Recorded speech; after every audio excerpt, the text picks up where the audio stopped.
உலகம், நிலம், குலம், பண்பாடு, சமூகம் ஆகியவற்றில் அலைமோதுகின்ற சமகால நிலவரத்தின் மீதான பார்வை. தமிழ் முரசத்தின் வான்வெளியில் கருத்துக்களை காவி வருகின்றது நிலவரம்.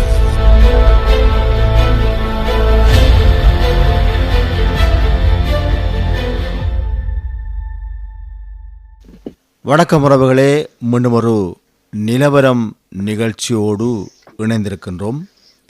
இன்றைய நிலவரம் நிகழ்ச்சி கூடாக சமகால அரசியல் சார்ந்த விடயங்களை உங்களோடு பேச இருக்கின்றோம். அந்த வகையிலே இந்த நிலவரம் நிகழ்ச்சியில் இணைந்து கொண்டு சமகால அரசியல் கருத்துக்களை உங்களோடும் எங்களோடும் பகிர்ந்து கொள்வதற்காக பிரித்தானியாவிலிருந்து ஊடகவியலாளரும் ஆய்வாளரும் ஆகிய கோபி ரத்தினம் அவர்களை இணைத்திருக்கின்றோம். அவரை அன்போடு வரவேற்றுக் கொள்கின்றோம். வணக்கம் அன்புக்குரிய கோபி ரத்தினம் அவர்களே. வணக்கம் மேனோ. வணக்கம் தமிழ் பிரசம் வானொலியின் நேயர்களே. ஆமாம், ஸ்ரீலங்காவிலே நாடாளுமன்ற தேர்தல் நடைபெறுவதற்கு முன்பாக பேசிக்கொண்டோம். மீண்டும் நடைபெற்றதற்கு பின்பாக பேசிக்கொள்கின்றோம்.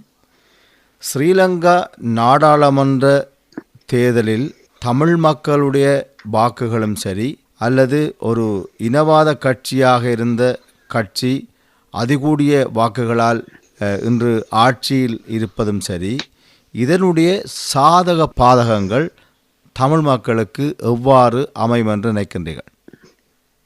இலங்கை தீவிலே ஒரு புதிய அரசாங்கம் ஒன்று வந்திருக்கின்றது என்பதனை சிங்கள மக்களும் தமிழ் மக்களும் எவ்வாறு பார்க்கிறார்கள் என்பதிலிருந்து தான் ஆரம்பிக்கலாம் நினைக்கிறேன்.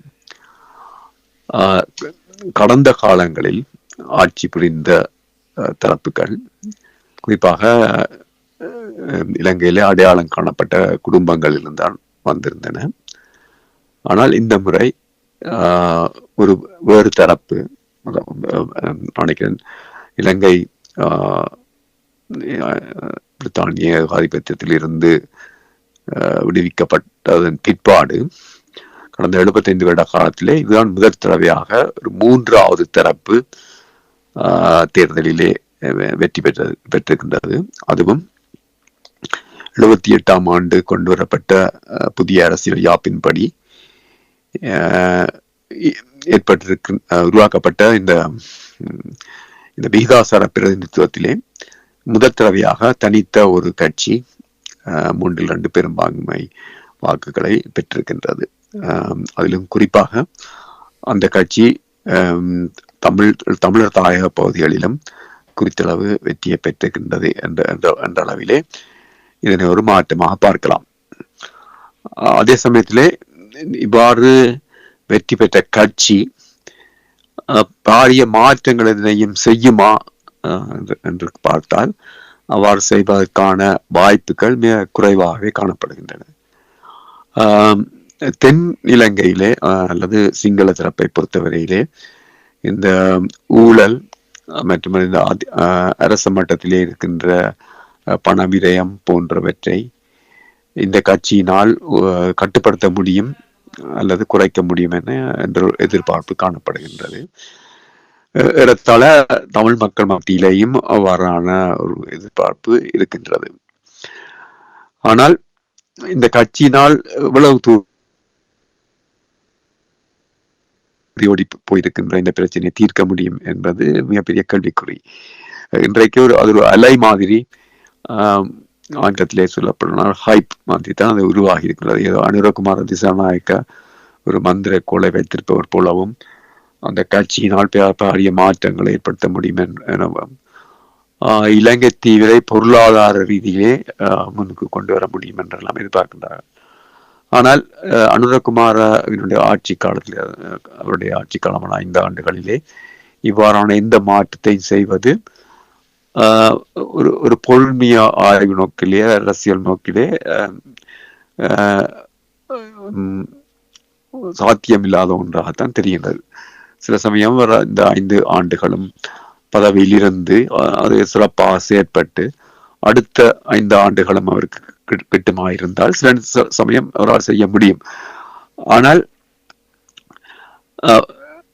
அந்த கட்சியினுடைய பின்னணி போன்றவற்றை பார்க்கின்ற பொழுது அவ்வாறான சந்தர்ப்பம் மிக குறைவாகவே காணப்படுகின்றது. இந்த இடத்துல இன்னொரு கேள்வி, அதாவது இன்னொரு நாடாளுமன்ற உறுப்பினர் முஜிபுர் ரஹ்மான் அவர்கள் ஒரு விமர்சனத்தை முன்வைத்திருக்கின்றார். அதாவது இந்த ஜேவிபி கட்சி அல்லது மக்கள் சக்தி ஒரு திரைப்படங்களுக்கு வருகின்ற ஒரு முன்னோட்டம் போல் பலவிதமான கவர்ச்சி அரசியலை செய்திருக்கின்றது. குறிப்பாக தாங்கள் தனிப்பட்ட வாகனங்களில் பாராளுமன்றத்துக்கு போக மாட்டோம், அல்லது தங்களுக்கான பாராளுமன்ற உத்தியோகபூர்வ இல்லங்களை பெற மாட்டோம் என்றெல்லாம் இவர்கள் பிரச்சாரங்களிலே மிக முக்கியமாக பதிவு செய்திருக்கின்றார்கள். ஆனால் தற்போது இந்த விடயங்களுக்கெல்லாம் அவர்கள் விண்ணப்பித்திருப்பதாக செய்திகள் தெரிவிக்கின்றது. இதை நீங்கள் எப்படி பார்க்கின்றீர்கள்? அதாவது தேசிய மக்கள் சக்தி அதிலே பெரும்பகுதியாக இருப்பது ஜனதா விமுக்தி பெரும்பான்மை சொல்லப்படுகின்ற மக்கள் விடுதலை முன்னணி தான் அதிலே பெரும்பகுதியாக இருக்கின்றது. மக்கள் விடுதலை முன்னணியை பொறுத்தவரையிலே அது இந்த ஜனநாயக அரசியல், பாராளுமன்ற அரசியலுக்கு வந்த காலத்திலே இருந்து இந்த மக்களை திரட்டுகின்ற கவர்ச்சிகரமான வேலைகளிலே அது தொடர்ந்து ஈடுபட்டு வருகின்றது. ஒரு காலகட்டத்திலே மக்கள் விடுதலை முன்னணி அங்கத்தவர்களாக 1,00,000 பேர் இருந்திருக்கிறார்கள். ₹1 ஒரு அங்கத்துவம் பெற முடியும்.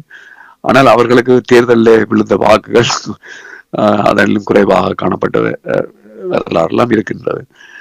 அவர்கள் தொடர்ச்சியாக இந்த கவர்ச்சிகரமான முறையில் செயற்பட்டு வந்திருக்கிறார்கள் என்பது உண்மைதான். ஒரு புரட்சிவாதிகள் போன்றும் இந்த முறை இன்னும் சற்று மாறுபட்ட வகையிலே வளமையாக அவர்களுடைய இந்த கவர்ச்சி என்பது இந்த கிராமப்புற மட்டங்களிலே அடித்தட்டு மக்கள் மத்தியிலே தான் ஈடுபட்டதா இருந்தது. இந்த தடவை கொஞ்சம் இந்த மத்திய தர தர்க்கத்திலேயும் அவருடைய கவர்ச்சி ஈடுபட்டிருக்கின்றது. அதற்கு அவருடைய கவர்ச்சி மட்டும் காரணமல்ல, இதற்கு முன்பிருந்த அரசாங்கங்கள் செய்த தவறுகள் காரணமாகவும் அவ்வாறான கவர்ச்சி ஏற்பட்டிருக்கலாம். ஆகவே அந்த கவர்ச்சியை தக்க வைப்பதற்காக இவ்வாறு தாங்கள் எளிமையாக செயற்படுகின்றோம் என்பது போன்று காட்ட முனைகிறார்கள். ஆனால் ஒரு முரண் நகையாக அண்மையிலே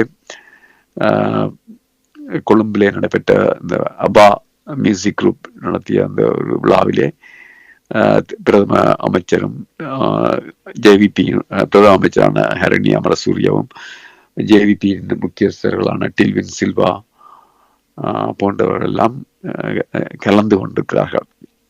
இது ஒரு முரணாக, ஏனென்றால் அந்த அந்த நிகழ்ச்சிக்கு அனுமதிச்சுட்டே மிக பெருந்தொகையாக இருந்தால் கூறினார்கள்.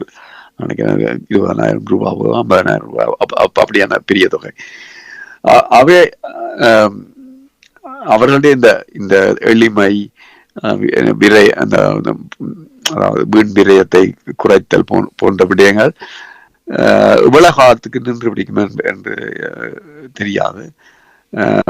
காலப்போக்கிலே நீங்கள் குறிப்பிட்டது மாதிரி இந்த வாகன அனுமதி பத்திரங்களை விண்ணப்பித்தது போன்று அவர்களிடையும் மாற்றத்தை எதிர்பார்க்கலாம் என்று நான் நினைக்கிறேன். அவர்கள் அதற்கு தங்களை மாற்றிக்கொள்வார்கள் நான் நினைக்கிறேன். அடுத்து இன்னொரு செய்தி அண்மை காலத்தில் மாவீர் நாளை நோக்கி விடப்பட்டிருக்கின்றது. அதில் குறிப்பாக வசந்த சமரசிங்கா இந்த கருத்தை தெரிவித்திருக்கின்றார். அதாவது மாவீர் நாளை நினைவு கூறுவதற்கு தமிழ் மக்களுக்கு முழு உரிமை உண்டு. இந்த அரசியலிருந்து புறக்கணிக்கப்பட்டவர்கள் தான் இதை கையில் எடுத்து முரண்பாடுகளை தோற்றுவிக்கின்றார்கள் என்ற ஒரு செய்தியை முன்வைத்திருக்கின்றார்கள். ஆனால் இதற்கு முன்புள்ள கடந்து வந்த காலங்களை நாங்கள் ஒரு கால் தூசி தட்டி பார்ப்போமானால் இந்த மாவீர் நாள் நிகழ்வுகளை குழப்புகின்ற முதலாவது சக்தியாக இந்த மக்கள் சக்தி என்று சொல்லப்படுகின்ற ஜேவிபி இருந்திருக்கின்றது. இந்த செய்தியினுடைய பின்னணியை நீங்கள் எப்படி பார்க்கிறீர்கள்? இல்லை, நீங்கள் பார்த்தீங்கன்னாலும் இந்த கடந்த 15 வருட காலத்திலே இந்த மாவீரர் நாளை கொண்டாடுவதற்கு, மாவீரர் நாளை அனுஷ்டிப்பதற்கு, உணர்வுபூர்வமாக அனுஷ்டிப்பதற்காக பல்வேறு தடைகள் கொண்டு வரப்பட்டன. ஆனால் அந்த மாவீரர் நாள் ஏதோ ஒரு வகையிலே கோத்தபாய ஆட்சி காலத்திலும் மஹிந்த ராஜபக்ஷ ஆட்சி காலத்திலையும் கூட நடந்து கொண்டான் இருந்தது. அவே அன்னைக்கு இந்த ஸ்ரீசேன ரணில் அந்த கூட்டு ஆட்சிக்கு வந்த பொழுது இது போன்றுதான் மாவீரர் நாளை அனுஷ்டிப்பதற்கு தான் அனுமதி வழங்குவதாக குறிப்பிட்டார். அப்பொழுதும் சரி, இப்பொழுதும் சரி, இப்பொழுது இந்த ஏவிபி, என்பிபி அவர்களும் இதே மாதிரியான கருத்தை தான் தெரிவித்திருக்கிறார்கள். அதாவது இதனை தடை செய்ய விரும்பவில்லை என்று. ஆனால் அவர்கள் மாவீரர் நாளை அனுஷ்டிப்பது பற்றி எந்த இடத்திலையும் குறிப்பிடவில்லை. கொல்லப்பட்டவர்களை நினைவு கூறுவதற்கு அனுமதிப்பதாகத்தான் கூறியிருக்கிறார்கள்.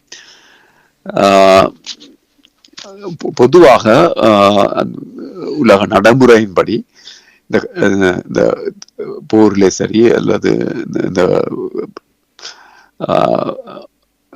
கிளர்ச்சிகளிலேயும் சரி கொல்லப்பட்ட மக்களை நினைவு கூறுவதற்கு தடை விதிக்க முடியாது. ஐநாவுடைய விதிமுறைகளின் படியும் கூட, வழிமுறைகளின் படி கூட கொல்லப்பட்டவர்களை நினைவு கூறுவதற்கு அவருடைய உறவினர்களுக்கு எல்லாவித உரிமையும் இருக்கின்றது. அதனைத்தான் இவர்கள் அந்த அனுமதி வழங்குவது போன்று ஒரு வகையிலே ஒரு போலி தோட்டத்தை காட்டுகின்றார்கள். அதே சமயத்திலே அவ்வாறு நினைவு கூறும்போது அவருடைய படங்களை வைக்கக்கூடாது எல்லாம் குறிப்பிட்டதாக தெரிய வருகின்றது.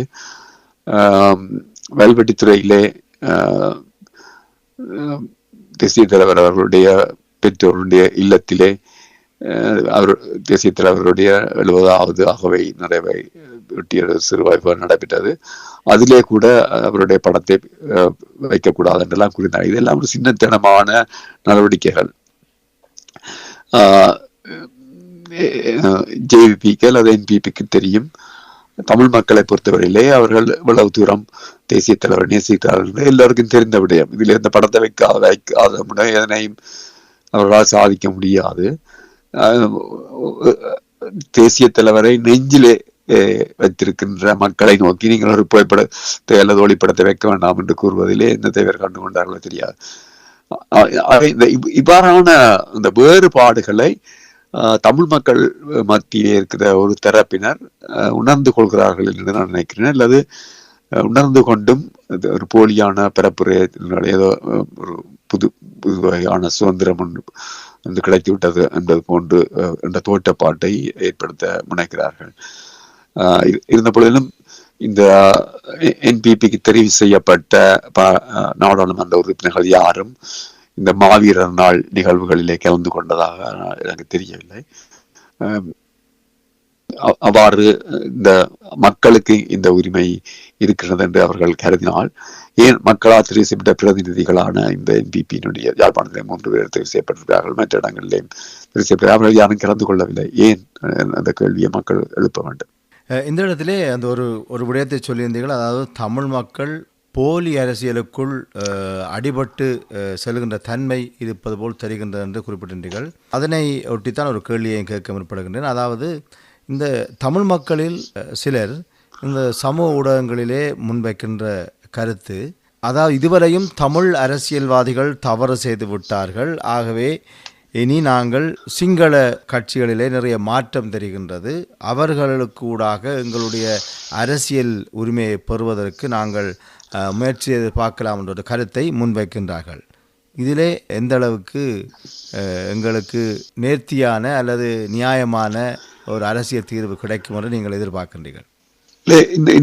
இந்த விடயம் சற்று ஆழமாக பார்க்கப்பட வேண்டிய விடயம்.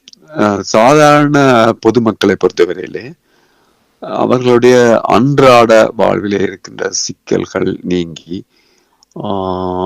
ஒரு பொருண்மைய மேம்பாடு, அவர்களுடைய பிள்ளைகளுக்கு நல்ல கல்வி, வேலை வாய்ப்பு போன்றவற்றைத்தான் முன்னிலைப்படுத்தி பார்ப்பார்கள். அவர்கள் அவ்வாறான சந்தர்ப்பங்கள் கிடைக்கின்ற பொழுது அதனை வரவேற்றிருக்கிறார்கள். ஆனால் இதிலே இருக்கின்ற முரண்பாடு அல்லது சிக்கல் என்னவென்றால், அவ்வாறு அவர்கள் எண்ணுவதில் எந்த தவறுமில்லை, ஆனால் அவ்வாறு எண்ணுகின்ற பொழுது தவறான தரப்புகளை சில சமயங்களிலே ஆதரிக்கிற நிலையிலே அவர்கள் நிலைக்கு வந்து விடுகிறார்கள். இதற்கு வரலாற்றிலே அதாவது அண்மைக்கால வரலாற்றிலே கூட பல உதாரணங்கள் இருக்கின்றன. உங்களுக்கு தெரியும், இந்திய ராணுவம் இந்திய அமைதிப்படை என்ற பெயரிலே தமிழ் பகுதிகளுக்கு வந்த பொழுது அதை பெரும்பகுதியான தமிழ் மக்கள் ஆதரித்தார்கள். அவர்களுக்கு மாலை மரியாதை கூட செய்த சம்பவங்களும் இருக்கின்றன.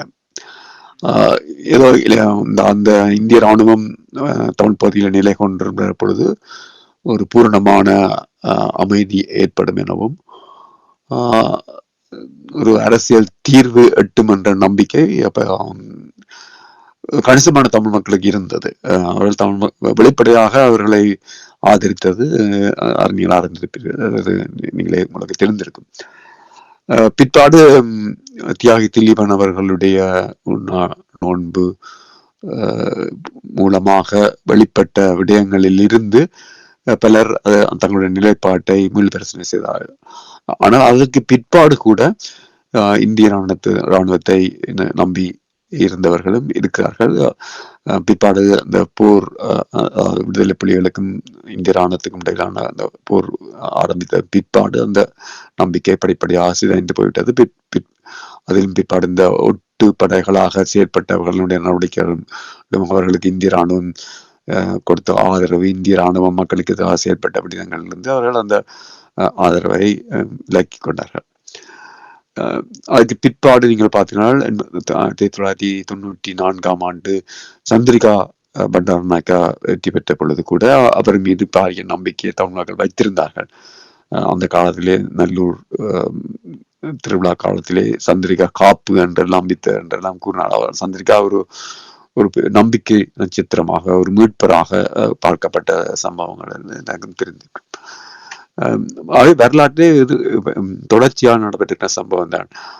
ஸ்ரீசேனா பதவிக்கு வந்த பொழுது கூட அவரோடு நாங்கள் இதயத்தால் இணைந்திருக்கின்றோம் என்று தமிழ் தேசிய கூட்டமைப்பு வெளிப்படையாக கூறியது. தமிழ் தேசிய கூட்டமைப்பு அவரை இந்த மிகப்பெரிய விடுதலை போராளி நெல்சன் மண்டேலாவுடன் ஒப்பிட்டது. அவை இந்த சம்பவங்கள் வரலாற்றிலே தொடர்ச்சியாக நடைபெறுகின்றன. இன்றைக்கு அதே விடயம்தான், ஆனால் வேறு ஒருவர் முன்னிலைப்படுத்தப்படுகின்றார். அது இந்த அனுரகுமார் திசாநாயக்கா. அனுரகுமார் திசாநாயக்காவினால் அவர் விரும்பினால் கூட பொருண்மைய அடிப்படையில் எவ்வளவு தூரம் செல்ல முடியும் என்பதை பற்றி சிறிதும் கூட சிந்திக்காமல், அதாவது இன்னமும் இந்த IMF என்று சொல்லப்படுகின்ற சர்வதேச நாணய நிதியத்தினுடைய கடனுதவியிலேயே தங்கியிருக்கின்ற அரசாங்கம் ஏதோ புதிதாக நாட்டை சிங்கப்பூர் போல மாற்றப்படுவது என்று கூற அதை நம்புவர்களும் எங்கள் மத்தியிலே இருக்கின்றார்கள். அதுதான் இதில் இருக்கின்ற அபாயம் என்னவென்றால், இந்த இவ்வாறு நம்புபவர்கள் முழுமையாக விளங்கிக் கொள்வதற்கு சில சமயம் நீண்ட காலம் எடுக்கும், சில வருடங்கள் கூட எடுக்கலாம். ஆனால் அவர்கள் ஒரு கட்டத்திலே இந்த ஏமாற்றத்தை உணர்ந்து கொள்வார்கள். சரியான அரசியல் புரிதல் இருந்தால் அந்த நிலைக்கு அவர் செல்ல மாட்டார்கள். அதுதான் யதார்த்தம். இதே முக்கியமான ஒரு உதாரணத்தை முன்வைத்தீர்கள். அதாவது இன்றைய காலத்துக்கும் இந்திய இராணுவத்தினுடைய காலத்தையும் ஒப்புவித்து ஒரு முக்கியமான உதாரணத்தை முன்வைத்திருக்கின்றீர்கள். அதுதான் இன்றைய நிலையம் என்பதையும், நிச்சயமாக மக்கள் உணரும் காலம் வெகு தூரத்தில் இல்லை என்பதையும் நாங்கள் இந்த இடத்திலே கோடிட்டு காட்ட விரும்புகின்றோம். அடுத்து இன்னும் ஒரு கேள்வி, அதாவது குழம்பிய குட்டையில் மீன் பிடிப்பது போல் சீனாவினுடைய அல்ல சீன தூதருடைய கருத்தும் அண்மை காலத்திலே அமைந்திருக்கின்றது. குறிப்பாக தமிழ் மக்கள் தேர்தலுக்கூடாக தங்களுடைய நிலைப்பாடை வெளிப்படுத்தி இருக்கின்றார்கள் என்ற கருத்தையெல்லாம் அவர் யாழ்ப்பாணத்தில் வந்தே கருத்தை சொல்லியிருக்கின்றார். இதனுடைய பின்னணியை நீங்கள் எப்படி பார்க்கின்றீர்கள்? பொதுவாக இந்த வழித்திறப்புகள் இவ்வாறான கருத்துக்களை தெரிவிக்க கூடாது என்று நாங்கள் எதிர்பார்ப்பது வளமைதான். ஆனால் 2015 இந்த ரணில் மைத்திரி காலத்திலே எரிக் சொலைம் உங்களோட நாட்டினுடைய சேர்ந்தவர் ஒரு கருத்தை தெரிவித்திருந்தார். அந்த தேர்தலே தமிழ் தேசிய கூட்டமைப்பு மாதத்தான வெற்றியை பெற்றிருந்தது. அதனை குறிப்பிட்டு தமிழ் மக்கள் சரியான தரப்பை தெரிவு செய்திருக்கிறார்கள். அவர்களுக்கிடையே இருக்கின்ற தீவிரவாதத்தன்மை கொண்ட குழுக்களை விடுத்து சரியான தரப்பை தெரிவித்திருக்கிறார், தெரிவு செய்திருக்கிறார்கள் என்று அவர் ஒரு மகிழ்ச்சியை தெரிவித்திருந்தார். அவர் அந்த அதாவது சம்பந்தன் தலைமையிலான குழுவினர் தெரிவு செய்யப்பட்டதை மகிழ்ச்சி. அவர் ஏன் அதை குறிப்பிட்டார் என்றால், அவர்களுடைய நலன் சார்ந்து செயற்படக்கூடிய ஒரு தரப்பினை தமிழ் மக்கள் தெரிவு செய்திருக்கிறார்கள் என்பதற்காகத்தான் அந்த கருத்தை அவர் வெளியிட்டிருக்கிறார். இன்றைக்கு சீனா கிட்டத்தட்ட அதே நிலைமையிலே தான் இருக்கிறது. சீனா எவ்வாறு இருந்தாலும் இந்த இந்தியா சீனா என்று வருகின்ற பொழுது தேசிய மக்கள் சக்தி சீனாவின் பக்கம் சற்று அதிகமான பக்கம் சரிந்திருக்கும் என்று அவர்கள் எதிர்பார்க்கிறார்கள். அல்லது ரணில் விக்ரமசிங்க காலத்தை போன்ற இல்லாமல் சீனாவுக்கு வாய்ப்புகள் அதிகம், குறிப்பாக முதலீடுகள் செய்வதற்கு, செயற்திட்டங்களை செய்வதற்கெல்லாம் வாய்ப்புகள் அதிகம் என அவர்கள் எதிர்பார்க்கிறார்கள். யாழ்ப்பாணத்திலே கூட ஒரு கலாச்சார நிலையம் ஒன்று அமைப்பதற்கான முயற்சிகள் ஏற்படுத்தியிருப்பதாக கிடைக்கின்றது. அதன் அடிப்படையில் தான் இந்த கருத்தை தெரிவித்திருக்கிறார். அவர்களை பொறுத்தவரையிலே தமிழ் மக்கள் கூட தேசிய மக்கள் சக்தியை ஆதரித்து என்பது அவர்களுடைய நலன் நோக்கிலே சாதகமான ஒன்றாக பார்க்கிறார்கள். அது ஒரு புறம் இருந்தாலும், இன்னொரு புறத்திலே இந்தியாவுக்கு செய்தியை சொல்வது போன்றும், தங்களுக்கும் இந்த தமிழ் பகுதிகளிலே கால் ஊன்றுவதற்கான வாய்ப்பு முன்னே விட அதிகமாக இருப்பதை காட்டுவதற்காகவும் அந்த கருத்தை தெரிவித்திருக்கலாம் என்று நான் நினைக்கின்றேன். ஏனென்றால் நேற்று முந்தின நாள் வெளிவந்த இந்த தமிழன் என்ற பத்திரிகையிலே முன்பக்கத்திலே போட்டிருக்கிறார்கள், பாரதம் தமிழ் மக்களை பாதுகாக்கும் என்று இந்திய தூதுவர் குறிப்பிட்டிருக்கிறார். கீழே சீனாவினுடைய இந்த கருத்தையும் போட்டிருக்கிறார்கள். இந்த தேசிய மக்கள் சக்தி இவ்வாறு தளம் பெற்று 3 பங்கு ஆசனங்களை பெற்றிருக்கின்ற விடயம் எல்லாம் இந்த பிராந்திய வல்லரசுகளுக்கு இடையிலே ஒரு முருகல் நிலையை ஏற்படுத்தி இருக்கிறது என்று கருத இடம் இருக்கிறது. நீங்கள் குறிப்பிட்டது போன்று இந்த சீனாவினுடைய வருகையும் அல்லது ஆழமான கால் ஊன்றலும் இந்தியாவுக்கு பெரும் நெருக்கடியை ஏற்படுத்தும் என்பதிலே நிச்சயமாக மறக்க முடியாத உண்மை. அதற்கூடாக பூகோள அரசியல் போட்டி ஒன்று வெளிப்படையாக வருவதற்கான வாய்ப்பும் இருக்கின்றது. இந்த நிலையில் ஸ்ரீலங்காவை பொறுத்த மட்டிலே அமெரிக்காவினுடைய நிலைப்பாடு எப்படி இருக்கின்றது? இது மிக முக்கியமான ஒரு கேள்வி என நான் நினைக்கின்றேன். ஏனென்றால் பொதுவிலே ஜேவிபியை பொறுத்தவரையிலே அது ஒரு அமெரிக்க ஏகாதிபத்தியத்துக்கு எதிர்ப்பான ஒரு கட்சியாக, அதை எதிர்க்கின்ற கட்சியாக தன்னை விளம்பரப்படுத்தியிருக்கிறது, அல்லது அவ்வாறான கருத்துக்களை முன்பு வெளியிட்டிருக்கின்றது. ஆனால் இப்பொழுது பார்த்தால் அது அமெரிக்காவுடன் நெருக்கமாக இருப்பதாக தெரிகின்றது. கடந்த வருடம் கூட கொழும்பிலே இருக்கின்ற அமெரிக்க தூதர் ஜூலி சாங் அவர்களுடன் நீண்ட நேர பேச்சுவார்த்தைகள் எல்லாம் நடைபெற்றிருக்கின்றது. இது பற்றி சிலர் கூறுகிறார்கள், அமெரிக்கா இந்த தேசிய மக்கள் சக்தி பெற்றிருக்கின்ற வெற்றியின் காரணமாக அதனுடன் நெருங்கி இருப்பதாக. இன்னும் சிலரோ தேசிய மக்கள் சக்தியே அமெரிக்காவுடன் நெருங்கி இருப்பதாக கூறுகின்றார்கள். ஆனால் ஒரு அமெரிக்க எதிர்ப்பு என்ற நிலைமை இன்றைக்கு அங்கே இல்லை. தேசிய மக்கள் சக்தியினுடைய ஆதரவாளர்கள் மத்தியிலே கூட ஒரு அமெரிக்க எதிர்ப்பு நிலைமை இல்லை. இந்த பிரதமராக இருக்கின்ற ஹரணி அமரசூரிய போன்றவர்கள் கூட அமெரிக்காவுக்கு நெருங்கி செல்வதற்கு எந்த தயக்கம் இல்லாதவர்களாக தான் இருக்கின்றார்கள். ஜேபியிலே ஒரு பிரிவினர், அந்த பழைய அந்த மார்க்சிசவாத அடிப்படையை கொண்ட ஒரு பிரிவினர் அவ்வாறான கருத்துக்களை வைத்திருந்தாலும் இன்றைக்கு முன்னணியிலே இருப்பவர்களிடம் அவ்வாறான கருத்துக்கள் இல்லை. ஆகவே அமெரிக்காவுக்கு நிறைந்த வாய்ப்புகள் ஏற்பட்டிருக்கின்றன நினைக்கிறேன். அதுவும் இந்த சீனாவுக்கும் இந்தியாவுக்கும் இடையிலே முருகன் நிலைமையையும் அமெரிக்கா இந்த விடயத்திலே தனக்கு சாதகமாக பயன்படுத்துகிறதா நான் நினைக்கிறேன். இந்த சூழ்நிலையிலே யாழ்ப்பாணத்திலே மக்கள் சக்திக்கு 3 பாராளுமன்ற உறுப்பினர்களும், தமிழ் பக்கத்திலிருந்து 3 பாராளுமன்ற உறுப்பினர்களும் தெரிவு செய்யப்பட்டிருக்கின்றார்கள். அப்படி மட்டக்களப்பை தவிர மற்ற மாவட்டங்களில் அதிகூடிய பாராளுமன்ற உறுப்பினர்களை மக்கள் சக்தி தான் வைத்திருக்கின்றது. இந்த சூழ்நிலையில் தமிழ் மக்களுடைய அரசியல் தீர்வு சார்ந்த விடயங்கள் வருகின்ற போது நிச்சயமாக ஜேவிபியினுடைய தமிழ் பாராளுமன்ற உறுப்பினர்கள் அல்லது மக்கள் சக்தியினுடைய தமிழ் பாராளுமன்ற உறுப்பினர்கள் யாழ்ப்பாணமாக இருந்தாலும் சரிதான் அல்லது எந்த மாவட்டமாக இருந்தாலும் சரிதான், நிச்சயமாக அவர்கள் தமிழ் மக்களுக்கான சார்பு நிலை எடுக்கப் போவதில்லை என்பதிலே திட்டவட்டமாக எல்லோருக்கும் தெரியும். இந்த சூழலில் எஞ்சியிருக்கின்ற தமிழ் பாராளுமன்ற உறுப்பினர்கள் என்ன நிலைப்பாட்டை எதிர்காலத்தில் எடுக்க வேண்டிய தேவை இருக்கிறது? இந்த ஜேவிபியினுடைய பாராளுமன்ற உறுப்பினர்கள் என்பிபி சார்பிலே தெரிவு செய்யப்பட்டிருக்கின்ற 3, யாழ்ப்பாணத்திலே 3, வன்னியிலே 2 என்று பார்க்கின்ற பொழுது அவர்கள் யாரும் அந்த கட்சியிலே ஒரு நீண்ட காலம் உறுப்பினராக இருந்தவர்களாகவோ அல்லது அந்த கட்சியிலே செல்வாக்கு செலுத்தக்கூடிய ஆளுமை நிரம்பியவர்களா தெரியவில்லை.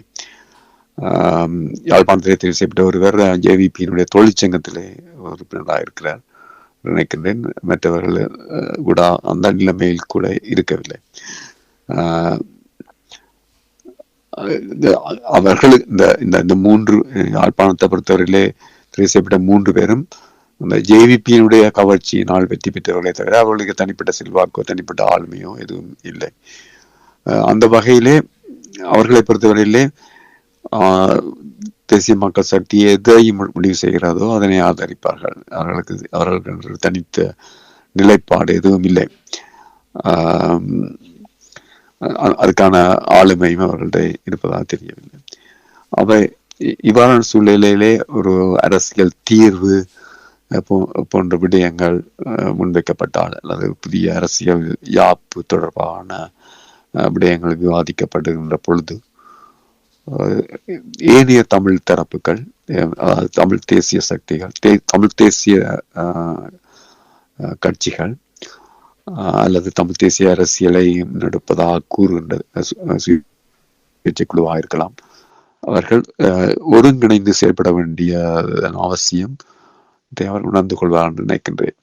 இந்த இடத்திலே திரு கஜேந்திரகுமார் அவர்கள் ஒரு முன்மாதிரியாக ஒன்றை குறிப்பிட்டிருக்கின்றார்.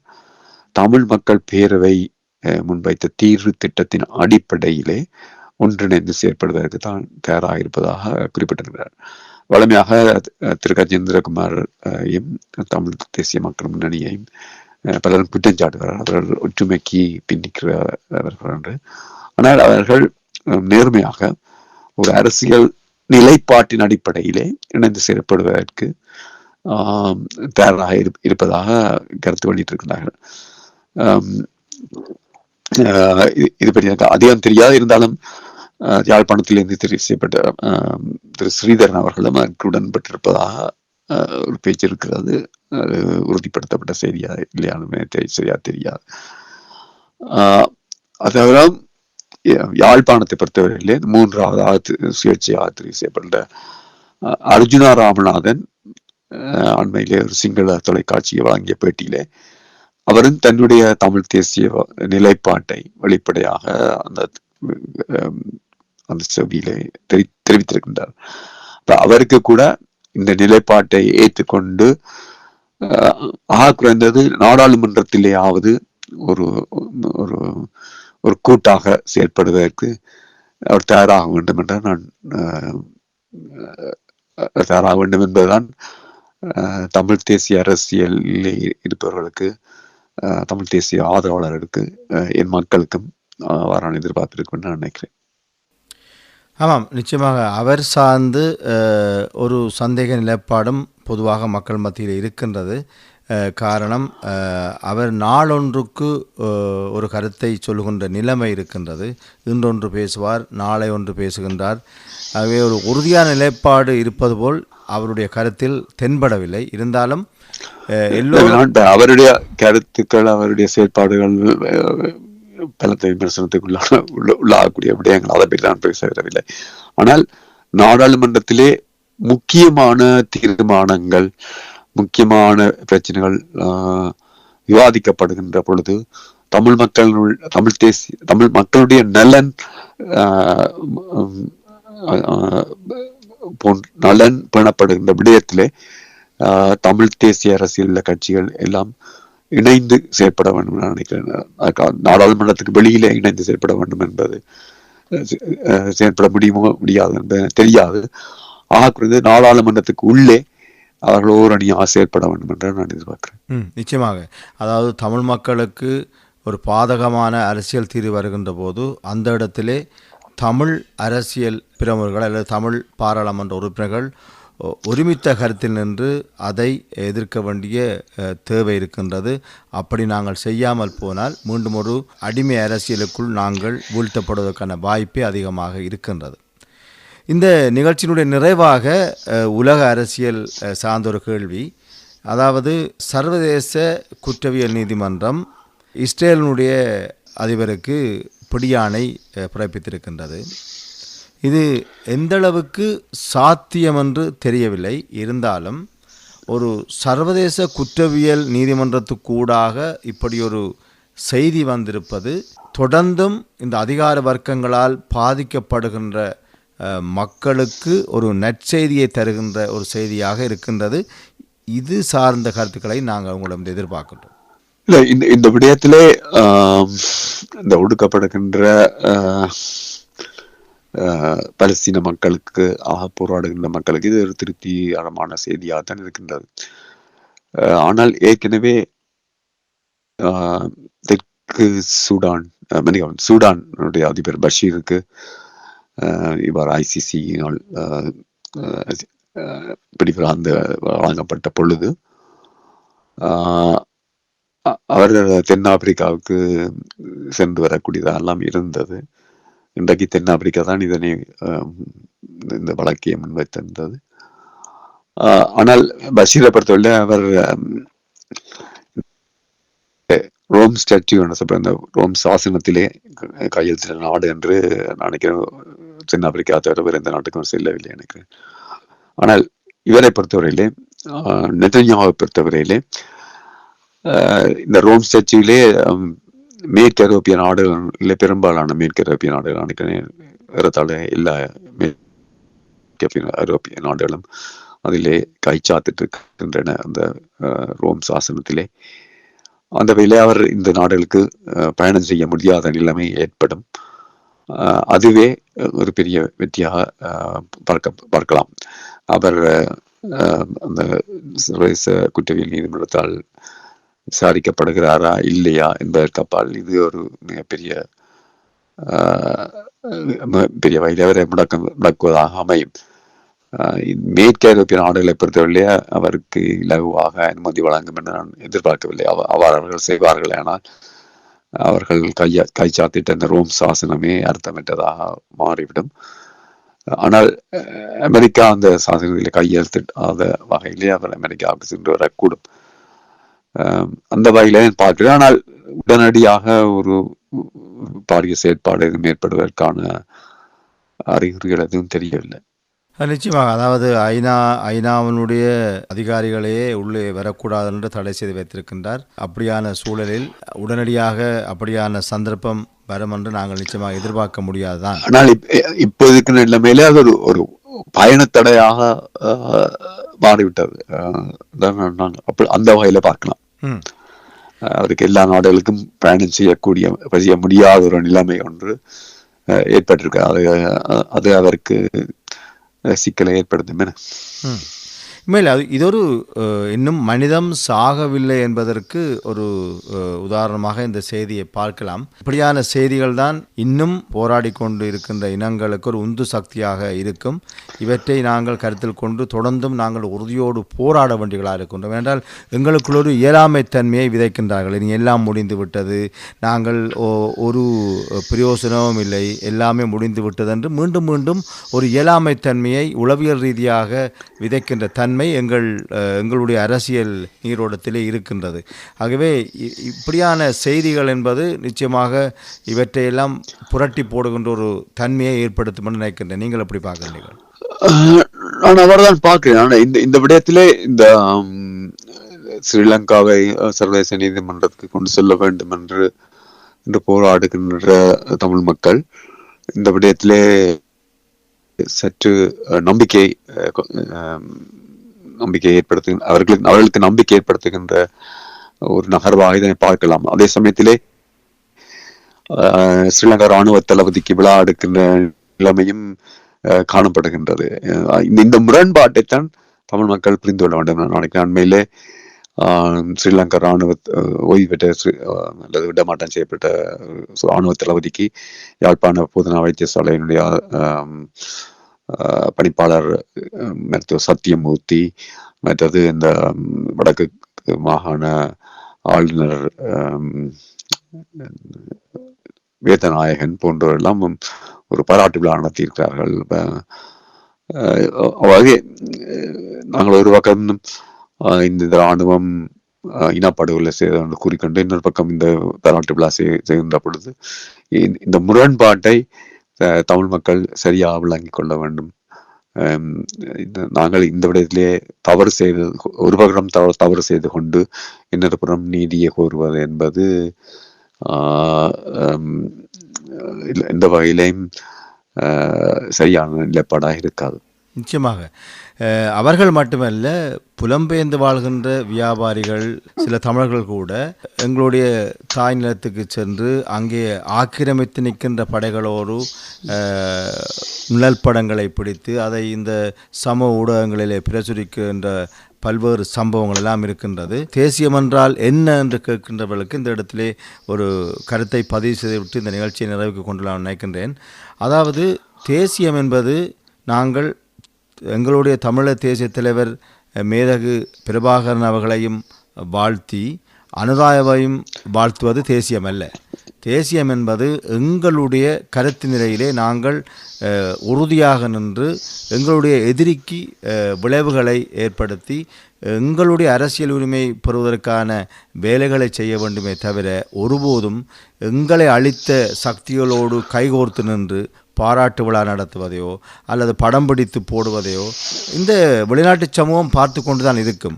ஆகவே நாங்கள் செய்கின்ற இந்த அரசியல் போராட்டத்துக்கு மிகவும் ஒரு முரண்பாடான விடயங்களாக அல்லது ஒரு தடைக்கற்களாக இது அமையக்கூடிய வாய்ப்பு இருக்கின்றது. இந்த நிலையிலிருந்து தமிழ் மக்கள் மாறி தமிழ் தேசிய அரசியலை நிலைப்படுத்த வேண்டிய தேவை இருக்கின்றது என்ற விடயத்தை சொல்லிக்கொண்டு இந்த நிகழ்ச்சியை நிறைவுக்கு கொண்டு வருகின்றேன்.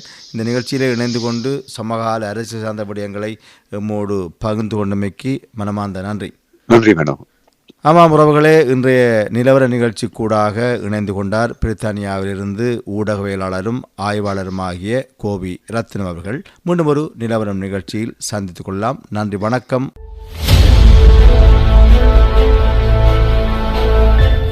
நிலவரம். உலகம், நிலம், புலம், பண்பாடு, சமூகம் ஆகியவற்றில் அலைமோதுகின்ற சமகால நிலவரத்தின் மீதான பார்வை. தமிழ் முரசத்தின் வான்வெளியில் கருத்துக்களை காவி வருகின்றது நிலவரம்.